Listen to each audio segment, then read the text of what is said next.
Hello and welcome to the second episode of the Bloons TD6 Quick Start Guides. In this episode we are going to do the end of the road map, again starting with a brand new account that has only completed the tutorial.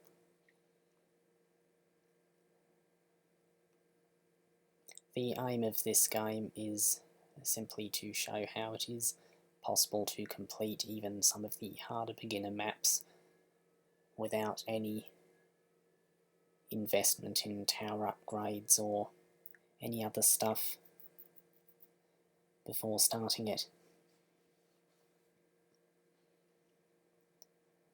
One of the first things that you may want to do as a player if you want to be able to beat maps more reliably is to take note of what starts coming out on what rounds and what that means for your towers.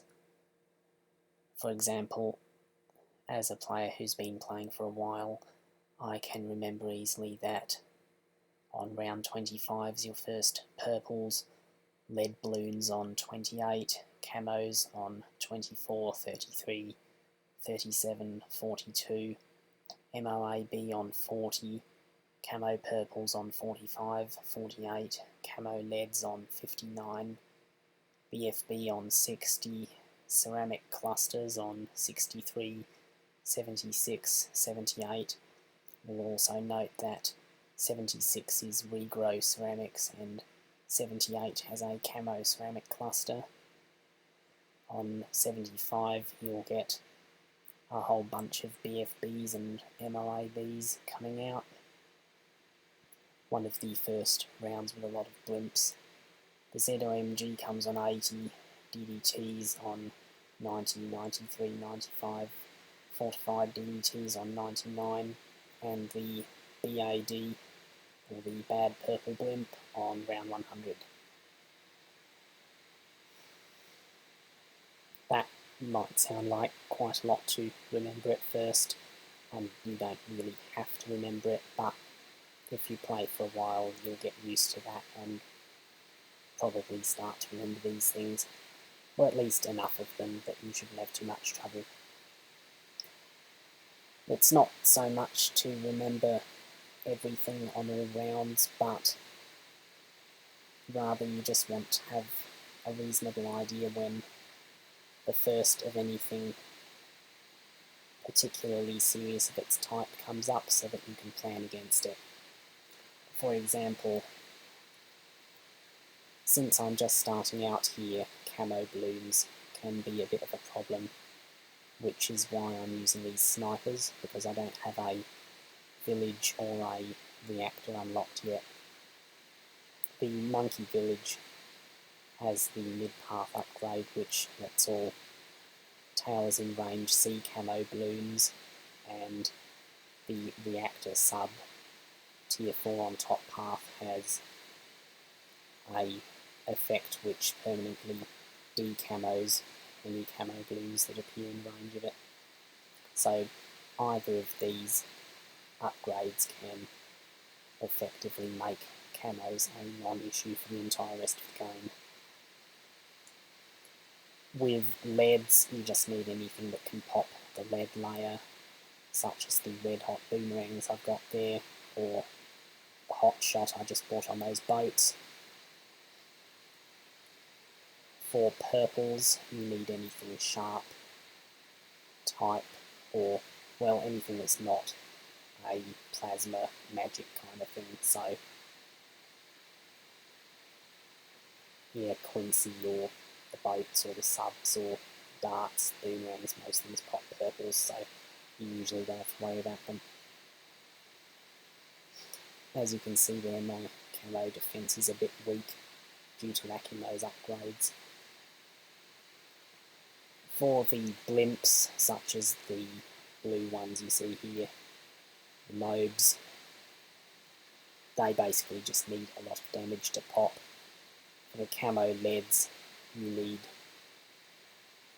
something like, well, Quincy is the only thing I've got that can pop them at the moment, due to the lack of camo detection from my other towers. but if you get a radar village, then anything that can pop leads will get rid of them. I was a bit distracted then and activated Quincy's ability late, which is why I leaked to 66 lives.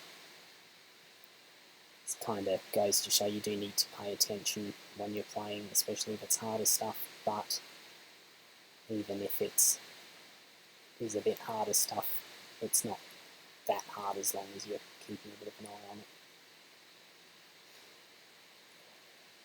Now that we've finally got our alchemist unlocked here, I'm going to talk about buffs a bit. For example, the boats there with Grape Shot, the tier 2 upgrade, it shoots 10 projectiles which each have 1 pierce and 1 damage, so 10 times 1 times 1 is still 10. The most damage you can get from it is 10 per shot. If you apply the Alchemist buff, specifically the tier 4 Alchemist buff on top half, which we're going to unlock as soon as we can here, which is why I bought a whole bunch of them, it goes up to 2 damage and 4 pierce, because the Alchemist adds 1 damage and 3 pierce. So we now have 10 projectiles which each do 2 damage, so we have 20 damage, and they each have 4 pierce, so if we have a number of balloons on screen, we can get up to 80 damage. So basically from 10 to 80 on that particular attack on the boat. That there is a good example of just why the Alchemist is a really good buff. Now you can see round 78 there, the camo ceramics. I used Quincy's Storm of Arrows because, again, we completely lack anything that is good for camo detection. Well, that's about as much as I can fit into this video. We have now beaten End of the Road on hard, on a completely fresh account with no upgrades unlocked aside from the couple of dart upgrades we got in the tutorial. Hopefully this will help you all see how you can start beating even some of the somewhat harder beginner maps without much progress on your account yet. Thanks for watching and good luck with the game.